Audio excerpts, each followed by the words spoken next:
everybody. What if dancing through life's challenges could be your secret to staying grounded and connected? In today's episode, we're diving into the world of one of the Broadway husbands, Bret Shuford, who balances family, he balances a podcast, he has a new book, he's doing everything. He does it all while using movement and his vulnerability as his wellness hacks. So today, Work Besties, get ready because you are going to learn how to dance through the tough stuff with grace and support. Hi, I'm Claude.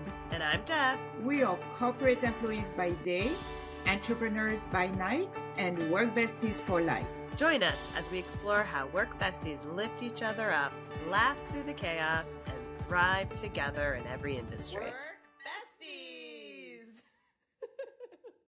Welcome, Bret. We're so excited to have you. I am so honored to be here, besties. So we thought, Bret, if you wouldn't mind, for our Work Bestie community, I'm sure many of you already follow Bret on one of his many cool social platforms. But if not, if you could just give a little bit of background on you, who you are. Yeah, sure. So I'm originally from Southeast Texas and was called very early in my life to be a performer. And I followed that call all the way to New York City, where I was in 8 Broadway shows. And while pursuing that dream, ended up meeting my husband, now husband, Stephen Hanna, who was at the time a principal dancer with New York City Ballet, and then left the ballet to be on Broadway as well. So that's where we came up with our now Instagram account called Broadway Husbands. And we met in 2007, we got married in 2011. And then in 2022, we had our son via surrogacy, who's now going to be 3 in March. So we love to share on our Instagram a bit of our journey as parents, as gay dads. We currently now live in Houston, Texas, of all places, which is always bewildering to people. But I just want to remind everyone we had a pandemic. And then, don't know if you remember that. I was going to say, you answered my very first question, was going to be like, what inspired you to leave New York to go to Texas? We can get into more details. But now, now we love to make content that brings joy, and we love to dance together. And we are also bringing our community together by launching a new podcast this spring called From Husbands to Dads. Yeah. And we're going to share what it's like as parents navigating this journey and hopefully create a more inclusive space for all families. That's beautiful. Love it. Thanks. And I have to say I'm in awe also because people performing for me is such a thrill. It's so cool. And from you being on Broadway and your husband being a principal in the Ballet of New York is like incredible. So it's really, really impressive. Thank you. Do you miss actually being on Broadway? There's things about it I miss. I think the thing I miss the most are the people, because it's a sort of, I think anyone who's done theater, no matter what point in your life where you performed, you have a built-in community when you do that, right? The drama club, kids from high school. So I do miss the artistic community. I do not miss the schedule, right? The schedule is brutal. You're doing 8 shows a week, working 6 days a week. You only get 2 weeks off a year, plus understudy rehearsals. Doing working on holidays, and just balancing it all. And it would be so much harder with a kid. And there are lots of people who do it with kids. But for me, especially at this stage in my life, I don't really miss that schedule and the repetition of it. But I've done some shows in the last few years, just locally.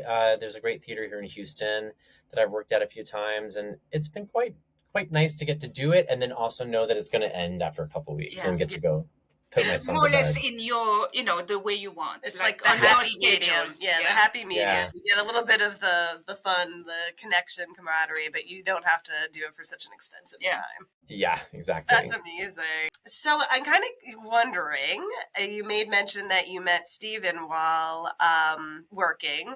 You two perhaps work besties before you started dating? That's a great question. I wish I could say yes, but we actually never did a show together. The ballet world is so different and so separate from what I was doing on Broadway. And then when he booked his first Broadway show, which was Billy Elliot, his stage door was across the street from mine. I was doing The Little Mermaid. So we were sort of work besties in that we would take each other on the subway to Times Square. We would Oh, drop each other off at our stage doors, and then like between shows, we would go to Bryant Park and sit and have lunch, and then go back and do our second show. And it was sort of like if you could have a Broadway work bestie, that's kind of a great way to do it. yeah, I would feel like because that's one of the many benefits of a work bestie is having that break in the day. So it sounds like you were Exactly. able to leverage your connection. So we'll count it. And something going to the work bestie also, we actually last year we interviewed some actors, two actresses, and I loved it because when you said that you miss the community, you miss the people. Us, we thought that being on the outside, we thought that it would be very cutthroat, with all the audition and all that. And she actually told us that no, there's a lot of support in this world also. It's true. She did. Yeah, I was gonna say she did comment though. So you're right. Like once you're actually in a show. There's like a built-in community as long as you get along with the people. But that's everywhere, right? Right. Yeah, for sure. But then she did comment about like what's different, which we find fascinating as well, is your interview process. Right. You're in a very interesting situation where you usually walk into a room and you can see your competition before you are interviewing. Well, in our industries, or a lot of the people we talk to, you don't necessarily know who you're up against, right? Because you're meeting either through a Zoom or you're one at a time. So we Yeah. thought that was kind of fascinating, and they made the comment that they actually started to enjoy the process more when they met each other because then they would go together to a lot of the auditions, and it made that moment where like you're usually in that room and it was so tense with all the other people, but because they were there, it brought the brevity to it. So they felt like they actually performed and auditioned better when they were together, like not actually auditioning together but in the room together. So we found that fascinating too. Yeah, I would totally agree, but it's also one of those things where when you do it long enough, you just start to know the people. Yeah, That's the true. kind of the community part of it Yeah. is like, especially when in what we do, you're such a specific type, right? Mm. Like, so you're gonna always see the See, same Same people people. at every audition because like you all keep getting called for the same stuff. Most of the time, you all don't book it though, right? So it's like one yeah. of us is gonna book it, but you get so used to seeing people that it sort of, oh hey, how's your kid doing, or did you book that last thing I saw you at? So funny. Yeah, that's like an interesting dynamic that you're like, well, if I see you there, then maybe I don't have the great of a chance. Yeah, it's true. Yeah, That's so cool. So, Brett, one of the things we think you bring to the table that our work besties can really value and kind of understand is two things. One, just watching some of your videos, I think will give them a little bit of a break in the day and make them a little happier. Happy, yeah. But two is the dancing. So I'm wondering from your perspective, how do you feel dancing? You feel like it fits into your wellness routine, or is it something that for you maybe helps you feel grounded? yeah. Dancing for me, now it used to be part of my work, right? So now Mm-hmm. it really does become a moment of joy and a moment of expression.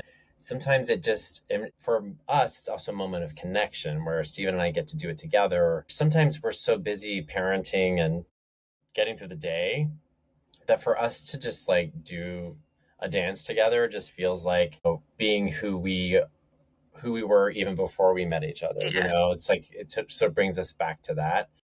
We love to dance for that reason. And what's been really fun is we've started doing monthly online virtual dance classes for people who want to just like, and it's like for any level. It's so Oh, that's simple and fun. easy. But we had a lot of people saying, I want to come dance with you. And so we were like, well, come dance with us. So we've committed the last Saturday of every month for this year. We're going to do a live virtual jazz class. We're going to do a warm up and we're going to teach a little dance combination, and it's just a fun way to bring people together. We do it on Zoom. And this month, actually, we're every dollar that we raise from the class is going to go to the American Red Cross to help Los Angeles. Yeah. Oh, that's fabulous. Yeah. So it's just, I think it's a fun way to bring people together. And I know it's intimidating for some people. They get very self conscious. And what's beautiful about doing it virtually is no one's going to see you. Yeah. You know, you can turn your camera off and we can listen to some fun music and, you know, it can just be a great way to get together. But Yeah. it's just like to exercise, but also kind of belonging with a community and having all this stress coming out and exactly like no judgment. And that I think is beautiful. That's what we need. Yes, I agree. And I think that honestly the wellness part of that is the coming together. Finding a common ground with people right now is hard to do. And so when you're together in a group and you're just listening to the same song and you're just grooving, it's easy to find to come together. And bring a smile, which just, I think that takes any of the stresses or. Yeah, it's not just physical, it's emotional as well, you know, and therapeutic. For sure. Yeah. I'm excited to join one of these classes. Please come. I'm sure we will see. You'll see us. You'll see Yes, us. please. That's going to be something. But yeah, let's do that. I totally want to. You would be really good at it. I used to be good at it. So along the lines of dance, would you be able to share a story with us where dancing or movement maybe helped push you through a tough time? Because we're trying to help people realize how sometimes just taking your mind off something can help. I don't know if there's. Sure. You know, I mean, yoga, of course, is a big part of my life too. I'm very much into yoga, which is also movement and very similar to dance. It's mind body connection. And I've always found myself in those moments. I'm ADHD, right? And something that I'm pretty open about, and Steve and I are both open about, we've both been sober for a long time. I've been sober for about 20 years to talk about wellness. Made that decision to stop drinking 20 years ago. And when I did that, it was a big challenge because I was discovering, I was young, I was 25 at the time. I thought, oh my God, my life is over. It's like no one's gonna want to hang out with me because I don't drink. Yeah, that's a really mature decision to make at that age. Very impressed. What it did for me was I'd been dance for me growing up as a little gay kid in the South was an escape because I didn't really fit in at school and I didn't fit in at home. And so I could go and I could look at myself in the mirror and like myself and I could get lost in the movement and I could get lost in the music and I was good at it. So I just found a way to connect to myself through that.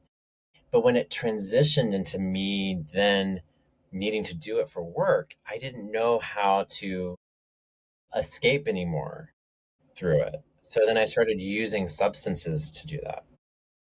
And so when I got sober, I learned how to stop needing to escape myself at all and really starting to look at myself and own myself for who I was. And then movement and dance became this thing where I could connect more fully to myself. Because as an ADHD person, I can get very much in my head and lose track of my body. Movement for me is about getting both of those things aligned in the present moment, where usually when you get into the present moment, everything is, there's no fear of the future and regret of the past and you're just in this present moment and enjoying that's why it. I love it. Yeah. That's why I love movement. Yeah, I feel like so I'm also ADHD and I think what helps me is running in the morning and I think you kind of say it much more eloquently than I do, but it is when I'm running the ability to kind of get out of that and just be one with your body and figure out, it kind of helps ground you into the moment versus thinking about all the 20 other things that are going on. Yeah, isn't it amazing? Yeah. Crazy how our mind and bodies can work like that together. But I think that is quite interesting that, when you say that dancing used to be your escape and then it became your work, so you didn't have that escape anymore. Yeah. I never thought of that really, that, you needed something else. So you've now found a new avenue.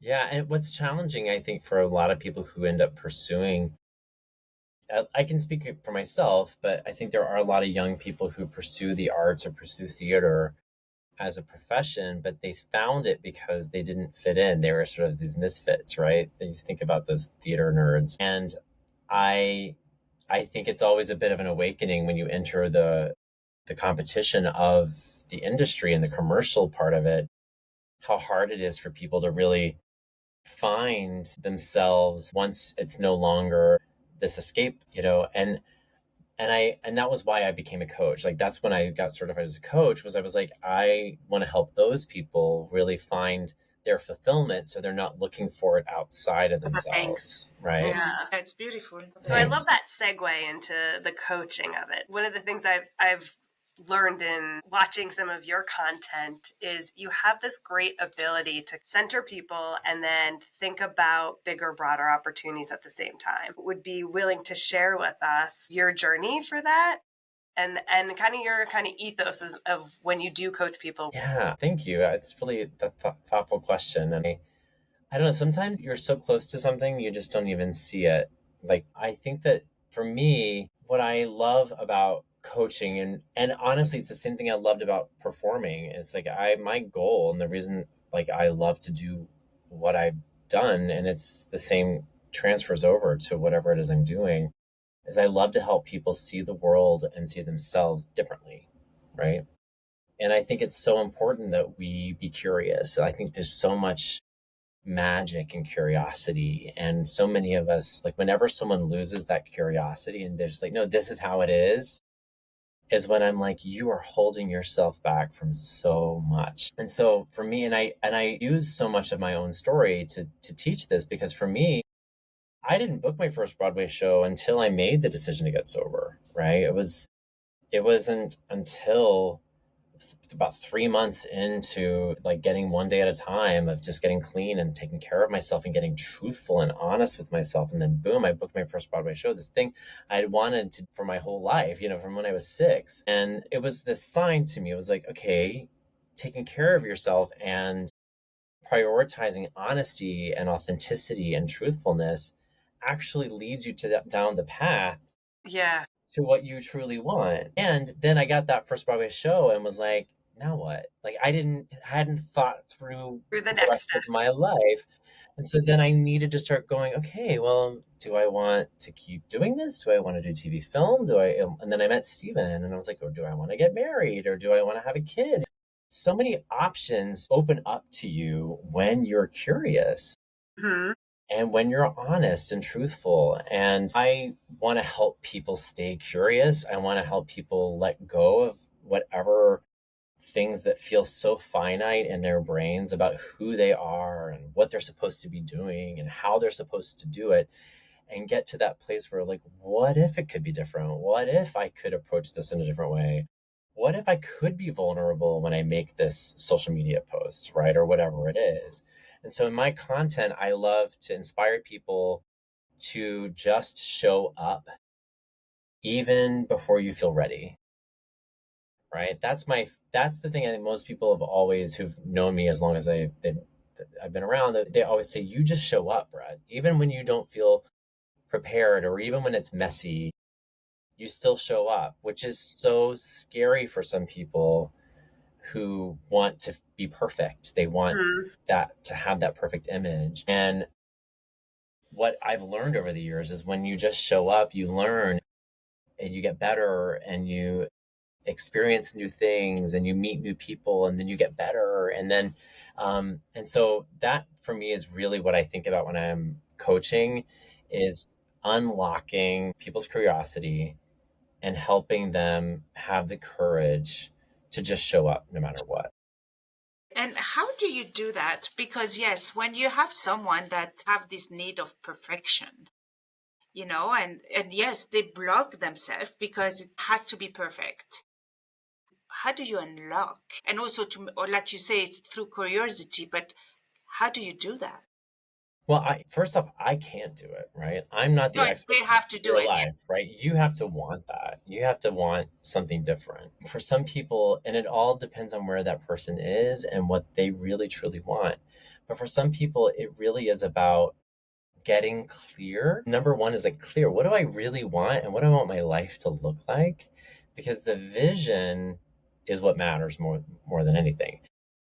For me, like I grew up at 6 years old. I made this decision. I wanted to be a performer. I wanted to be on Broadway. I made that decision at 6.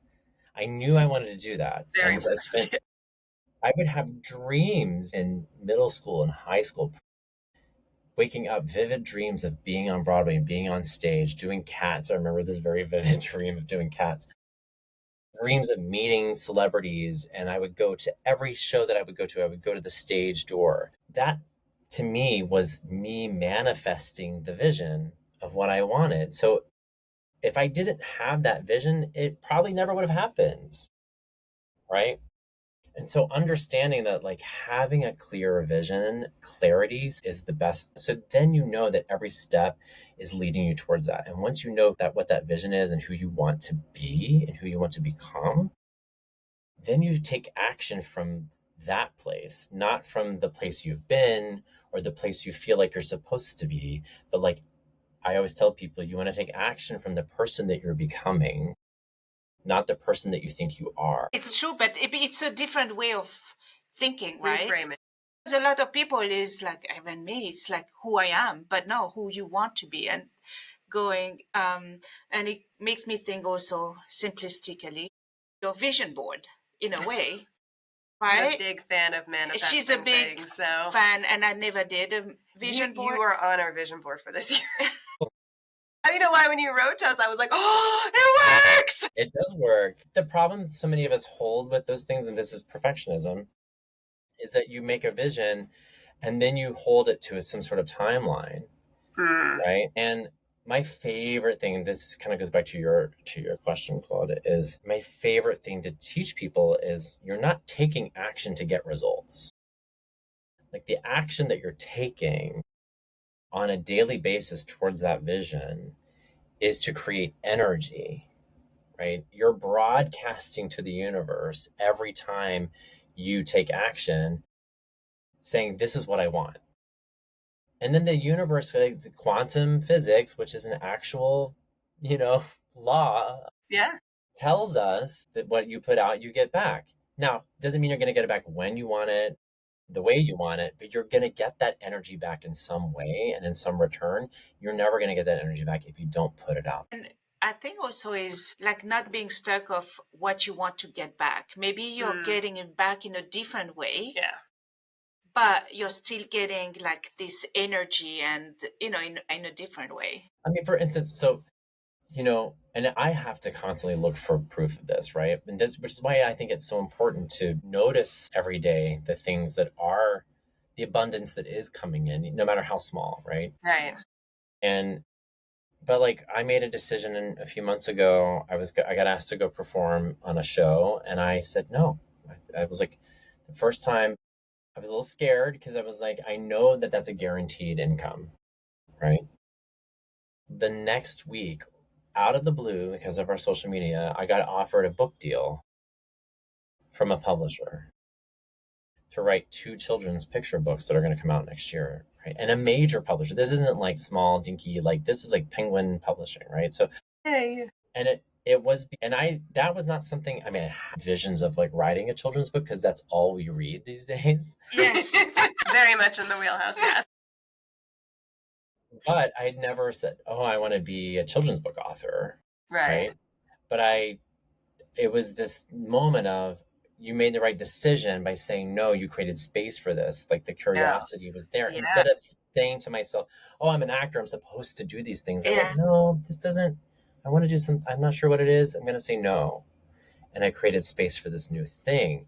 And so I think it's really important to know, like, you are manifesting, even when you don't know what it is, something's going to come if you're creating space from the place you want to go. To be scared of, like you said, of saying no because, it was an income or whatever, and you had this intuition that you could say no. Right. Or I think it's okay to be scared. Yeah, you got to be scared. I would reframe that. But it's holding your vision, right? Like it's going back. You're taking. But you take action. Yeah, exactly. Anyway. Yes, you're going to be scared, right? But you're taking, like you say, you're taking action. Yeah. So, Bret, exciting news about the books, and we'll be first in line. In addition to now being an author, you also are a content creator. So we wanted to chat with you a little bit because I think that's actually, in fairness, when I first became aware of you, as I followed your podcast that was about content creation. And one of the things that you talked about in there was your creating a vision and then sticking to it, doing small things, commit to small things one at a time. So I listened. We did that. We did that Thank exactly. That's amazing. Yeah, and I learned so much from it, so thank you. But I was wondering, so what got you to go from Broadway coaching and then to content creation?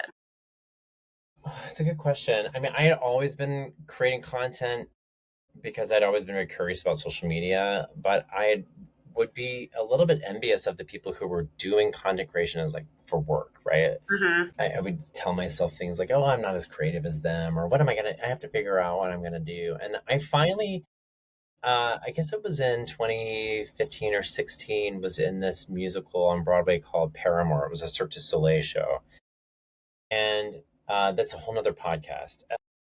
Working for Cirque du Soleil, but I ended up when that show opened, it had been such a long 5 or 6 months of rehearsal that I decided I was going to commit to making a YouTube video every week for a year. So I did it. I actually accomplished that and I learned so much. And it was actually kind of through that Broadway Husbands was born, because we would do a video series on my channel called Broadway Husbands, where Steven and I would talk about something, talk about work, talk about whatever. And those always outperformed anything that I made when it was just me. And I was like, I wonder if like I created a separate account for that. And so I found no one had the handle on Instagram, and I created Broadway Husbands, and we just started to explore.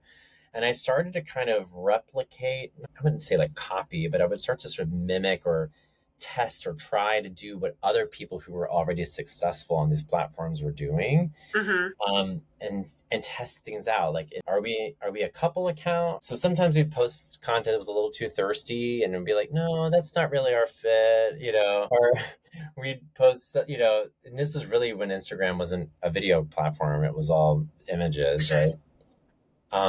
And we promote the YouTube channel sometimes, but at some point we decided in 2018, we decided to start documenting our journey towards parenthood through surrogacy. And that really is when it started to blow up. People were very curious about that process. And we were coming from this angle of two freelance artists who don't just have like a trust fund to pay for this. Like, we had to figure that out. Yeah. And that was really when it started to grow. People were very curious about that. And so that for me was when I was like, maybe this could be a full-time thing. And then when the pandemic hit, what happened was all of the actors that I knew who did theater were out of work. So they were like, how have you done this? People were coming to me, how did you grow this social media following? How have you made this content? And I started thinking, ooh, that's what I should coach. I should start helping people do that, because people need this. Like, there's income to be made here. There's a whole economy here. And so that's when I transitioned my coaching away from performing and really started leaning more into content creation and understanding that world a little bit more. And it's cool that you got to kind of combine your two passions. Yeah.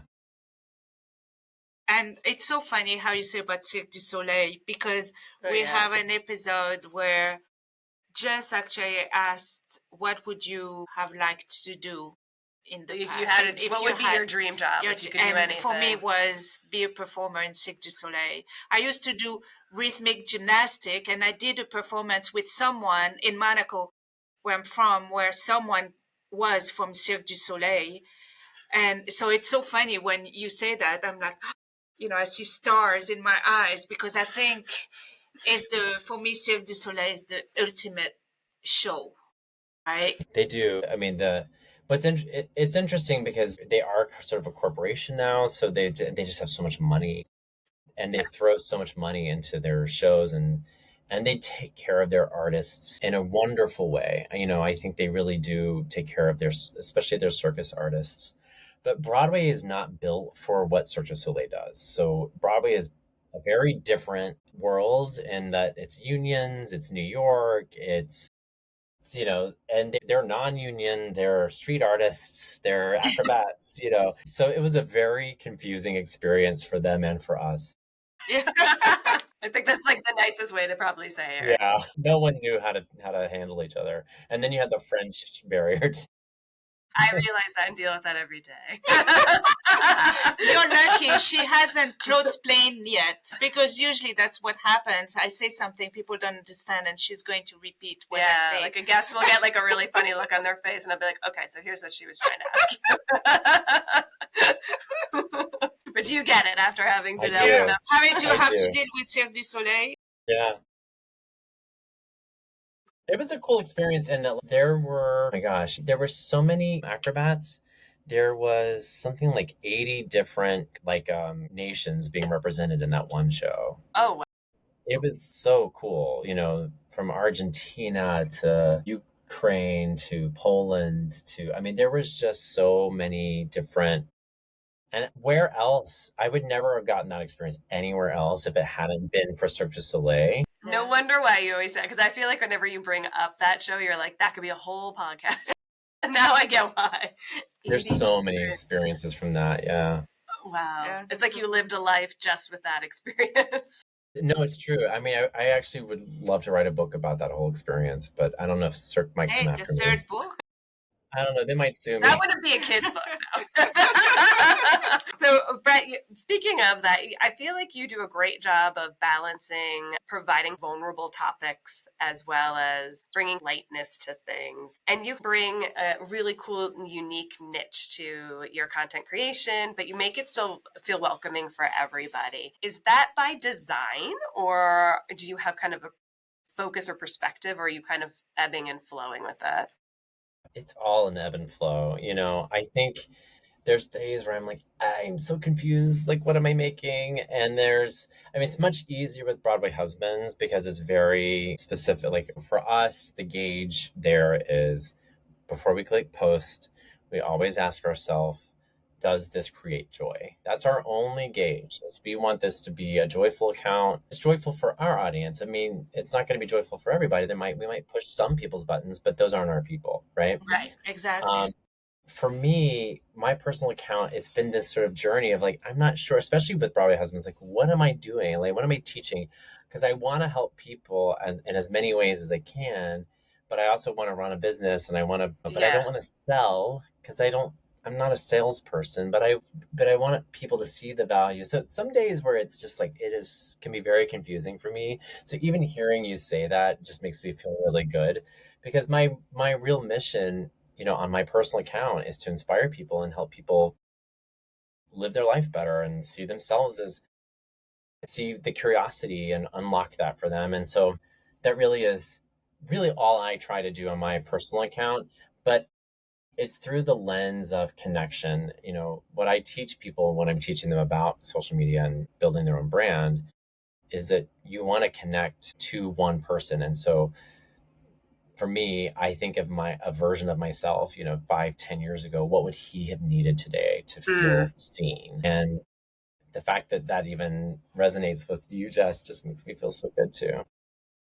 I think we're trying to do something similar, right? With us, we're trying to create that connection as well and create that community where when people come to us, it is that your 5-minute break of fun and pause and just reminding yourself of the importance of your work, Bestie. And I think what I get from your insights or from your sites too is it is connection, but it does still make you pause and think, right? Because I think there's a lot of times that you challenge a question or you bring up to the fact of like, don't be the one thing for everybody, be the one thing for that group of people.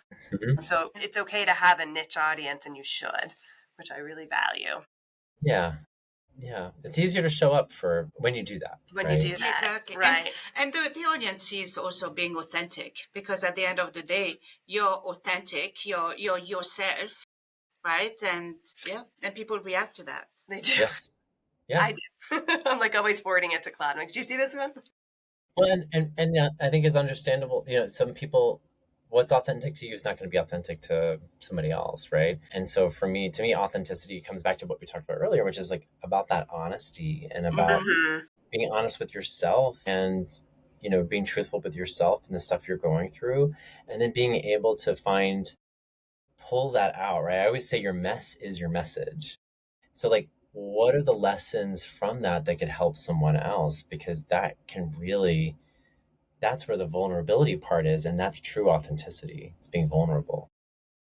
And one of the things that, if you don't mind talking a little bit about, you do comment, at least in your podcast, you had commented about this, how sometimes we struggle, right? So if we are content creators and we start in the game, we get like a big pop maybe in the beginning and you start to grow your niche and your network, but then maybe it plateaus. What would be your coaching and recommendation to content creators when that does happen? The first thing I would say is put collaboration over competition. So what I mean by that is, it's easy. We were just having this conversation when you go to an audition, let's say, or an interview, one person's going to get that job.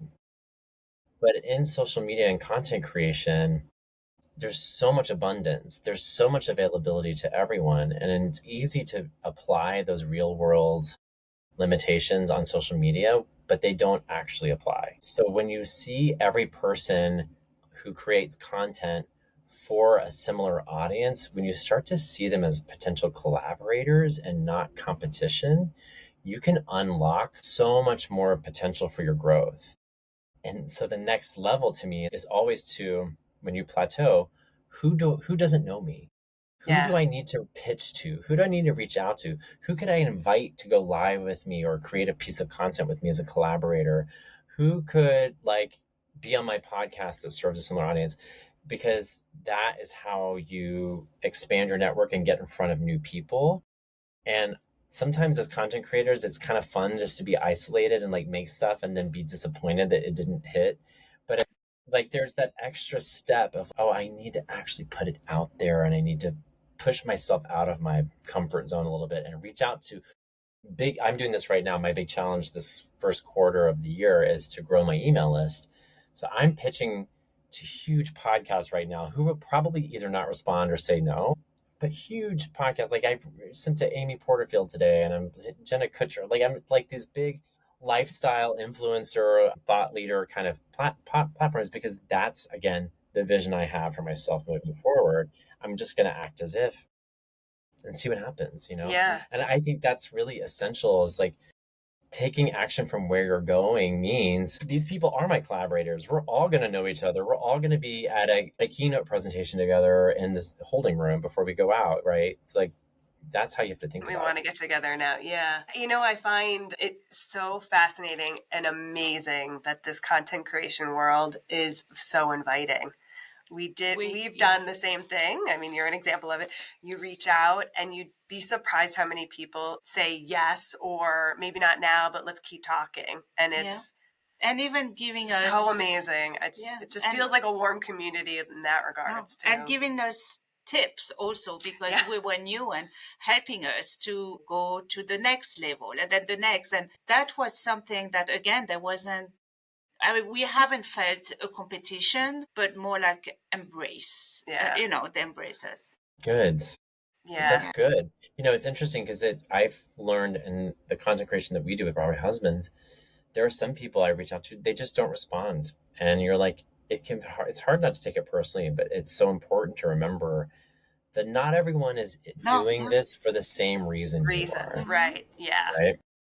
Yeah. And if they don't respond, sometimes you just write again. Yeah. And then after the third one, that's it. That's right. It's our rule. We give them 3 times. And then all right, now we'll leave you alone. Oh, this has been amazing. So what's going on for you on the horizon? You've mentioned about your books. Podcast. And you've got a podcast. Anything else you want to share with our Work Bestie community? I mean, those are the big, exciting things. I mean, I feel the book thing is huge. I ended up having to get a literary agent because of it. And now I'm writing 2 other books that she's going to help with proposals to help me get those done. One's a personal development book. Um, Wow. Okay. right, and then So one's like not a just kids' books. You're doing. Okay. yeah. We're gonna try to get this like use this as a way to sort of get my coaching out there in a Okay. different Yeah. way. Brett, when you go And in, you go all in. why not? What Yes, do you have, I love it. right? I was like, well, I got an agent now. Why not Yeah. go for it? And so we're going to launch the podcast in April from husbands to dads, and along with that we're building out a community for that group. So like all of our jazz classes will be a part of that community. Our hope is to really build something where all parents, as a two dad family, we learned very early on living in the suburbs is pretty isolating, and sometimes we feel like the only two dad family that lives here for miles. So we want to try to bring not just two dad families together, but allies and people who really Mhm. want to move away from like that heteronormative like world that has been traditionally what people see families as, and really Yeah. embrace what families truly are. That's That's so great. amazing and impressive. I feel like there are definitely pockets of that, but you're giving it a bigger, platform. broader platform, which is amazing. Of acceptance, and love. Yeah. Any parting words to our work besties out I just think it's so beautiful to see that you found your person and you are creating with them. And I think that's so important for people. That's what I feel like with Steven is like we get to create together. there? And when you make something out of nothing and you get to share that with somebody, and then you get to see that it actually resonates with others, there's nothing bigger than that reward. Yeah, I agree. We definitely agree. definitely. Yes. Yeah. Thank you so much, Brett. This is, as I said, it was on our vision board, so you have Thank made my year already. I can't wait to share this. This is so exciting. Thank you. Thank you so much for sharing your journey, for talking about your wellness, for just being on our podcast. Like, we are so honored and think the world of you. Yeah, and the words of wisdom that I know that our community totally can learn from so well about being yourself and looking at the vision. I love it. And be curious. Yeah. Just love it. So a lot Thank of call to attentions to our work besties out there. Thank you, Thank Brett. you so much. We Thank you for appreciate you, having and we me. look forward to dancing with you soon. Remember, whether you're swapping snacks in the break room, rescuing each other from endless meetings, or just sending that perfectly timed meme, having a work bestie is like having your own personal hype squad. So keep lifting each other up, laughing through the chaos, and of course, thriving. Until next time, stay positive, stay productive, and don't forget to keep supporting each other.